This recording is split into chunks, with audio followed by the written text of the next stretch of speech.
Aujourd'hui, on va parler de conseils pour vous faire voir Magic d'un autre œil. Ils sont au nombre de 5. Allez, 5 et demi parce que le premier conseil, il a un petit twist. Chaque stratégie a sa faiblesse. Certaines façons de jouer de vos adversaires peuvent vous démoraliser, mais ça ne veut pas dire qu'elles ne sont pas légitimes. Par exemple, la meule peut être très frustrante, parce que vous allez voir plein de vos cartes finir dans le cimetière. Des cartes que vous auriez aimé jouer, mais que vous ne pourrez pas, parce qu'elles sont devenues bloquées par la nécessité d'avoir de la récursion. Alors bien évidemment, comme dans toutes les stratégies, il y a des decks qui sont étrangement forts. Exemple, Bruvac ou un deck Persistent Petitioner peuvent exploser en un seul tour et vous rendre la vie très dure. Mais comme je l'ai dit, chaque stratégie a sa faiblesse. Parfois c'est juste qu'elle nécessite une pièce précise pour fonctionner. Thassa's Oracle par exemple, qui peut être battu par diverses cartes, comme Endurance, Cephalic Coliseum ou encore Angel Grace. Parfois, elle vous demande à vous de vous en protéger. En suivant l'exemple précédent, la meule, on va parler d'ajouter un Titan Eldrazi ou une Give Mondeshin, ou encore un élixir d'immortalité dans votre deck. Ne vous attardez pas trop sur ce que jouent vos adversaires, attardez-vous sur la meilleure façon de contrer ça. Je ne vous dis pas de créer un deck pour stopper l'adversaire qui vous a saoulé à la dernière partie, non, je vous dis que vous devez adapter votre deck, par exemple avec des removals, pour retirer les cartes gênantes. Plus votre deck sera versatile, plus votre deck s'adaptera à plusieurs méta, et donc, plus souvent il sera bon. Et cela implique un autre conseil, connaissez la faiblesse de votre stratégie. Dans une partie, chaque action a un coût politique.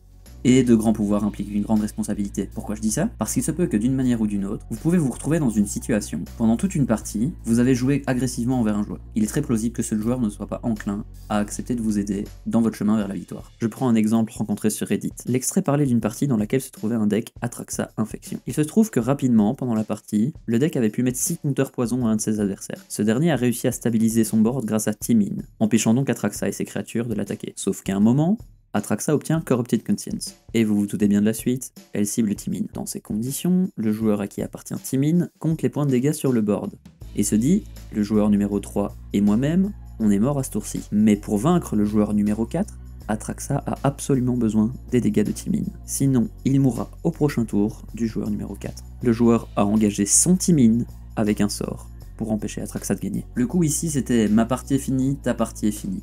Considérez toujours que un prêté équivaut à un rendu. Jouez de meilleurs terrains. Parfois tout ce qu'il faut à votre deck pour être meilleur, ce n'est pas une super créature à 20 €. Non, parfois tout ce qu'il faut à un deck, c'est un terrain qui arrive dégagé.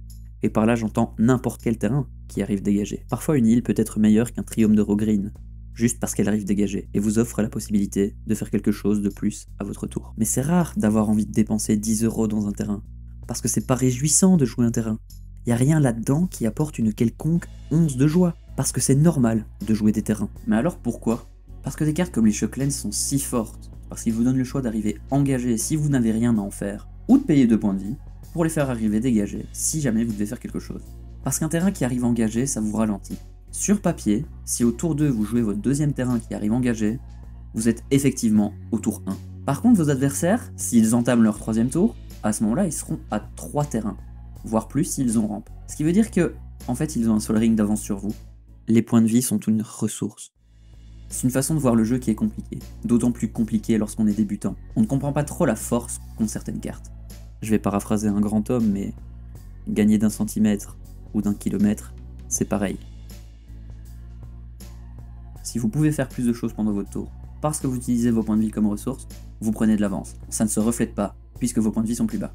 Par exemple, Gitaxian Probe. La carte coûte 1 bleu ou 2 points de vie. À votre avis, combien de fois elle a été castée pour 1 bleu? La carte était tellement forte qu'ils ont dû la bannir, en moderne, un endroit où les win T2 sont globalement normales. Aujourd'hui, si on regarde le top 10 des cartes qui sont les plus difficiles à déban en moderne, d'après Arilax, champion de Pro Tour, la 4ème c'est Gitaxian Probe, et la 3ème c'est Mental Misstep. 2 sorts qui peuvent se payer en points de vie. Dans cet exemple, j'ai pris le moderne comme environnement. Les cartes n'y sont pas restreintes à une identité de couleur.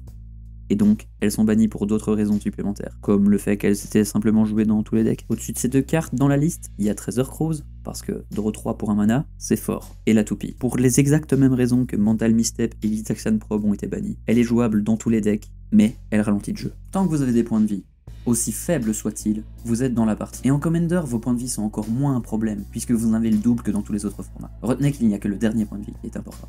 Ce qui nous amène sur un autre conseil. Vous pouvez toujours gagner tant que vous êtes en vie. Ne concédez pas parce que vos adversaires ont pris de l'avance et que vous ne vous sentez pas en état de gagner. Rien ne dit que vos adversaires ne vont pas simplement s'entretuer, parce que vous êtes insignifiant pour eux pour le moment, et qu'ils pourraient avoir besoin de vous, vous laissant ainsi la chance de remonter, et puisque vous avez été insignifiant, vous n'avez normalement pas subi trop de dégâts, ni perdu trop de ressources. Je prends l'exemple d'une game que j'ai fait récemment, jouer mon deck Mayael. Et à son tour 7, un de mes adversaires joue une volonté de close. Sauf que sur le board, on m'avait déjà retiré mes grosses créatures, il me restait mes cailloux, Mayael et Seedborn Muse. J'ai pas eu la chance de draw beaucoup de terrain pendant la partie, donc j'étais à 2 land. Donc à mon tour 7, je me retrouve avec 2 terrains sur le board et rien d'autre, et je draw un Mana Rocks. Je monte à 3 mana. Puis au tour 8, je draw Scroll Rack. Avec Scroll Rack, je draw 4, dont Mana Crypt, Boros Signet et Wooded Foothills. Fin de tour 8, j'ai 7 mana sur le board, mais j'ai 2 points de vie. Mes adversaires me laissent à 2 points de vie en se disant que je vais mourir sur Mana Crypt. Je gagne mon lancer de pièces, et ne meurs pas. Je joue Lurking Predators. Mon adversaire suivant joue intelligemment et me tue, puisque je suis sans défense. Et ce, avant de jouer un sort. Mais, s'il le faisait, je récupérais un bloqueur. Donc oui, j'avais 2 points de vie. Il y avait peu de chances que je survive à ma Mana Crypt, et peu de chances que je survive à la prochaine attaque. Mais j'étais toujours là. Et j'étais toujours en danger. Voilà, c'était quelques façons de se mettre dans un état d'esprit qui vous permettra d'avancer dans Magic, vous améliorer peut-être, et j'espère en tout cas que ça vous aura apporté de nouvelles perspectives sur le jeu.